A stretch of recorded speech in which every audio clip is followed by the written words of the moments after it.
السلام علیکم ورحمۃ اللہ وبرکاتہ۔ وعلیکم السلام ورحمۃ اللہ وبرکاتہ۔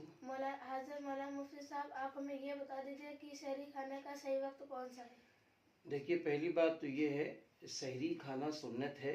آپ صلی اللہ علیہ وسلم نے فرمایا کہ روزے کے لیے ڈھال ہے سحری۔ سحری آخری وقت میں کھانا چاہیے، یعنی 5 منٹ تقریباً پہلے ہم سحری کھا چکے ہوں۔ ایسا نہ ہو کہ سحری 2 گھنٹہ پہلے کھا لیں یا 1 گھنٹہ پہلے کھا لیں۔ اگر ایسا ہم کرتے ہیں تو یہ میں تو سمجھتا ہوں سنت کے خلاف ہے۔ اس لیے سحری آخری وقت میں ہی کھانا چاہیے، سنت کے خلاف عمل نہیں کرنا چاہیے۔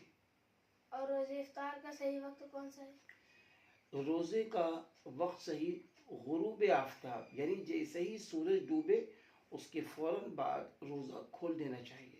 روزے میں لیٹ کرنا، تاخیر کرنا یہ مکروہ ہے، اس لیے کہ اسلام تو یہ کہتا ہے جب ہم کہیں کھانا بند کر دو تو ہم کھانا بند کر دیں، اور جب اسلام کہے اب کھاؤ تو ہم کھانے لگے۔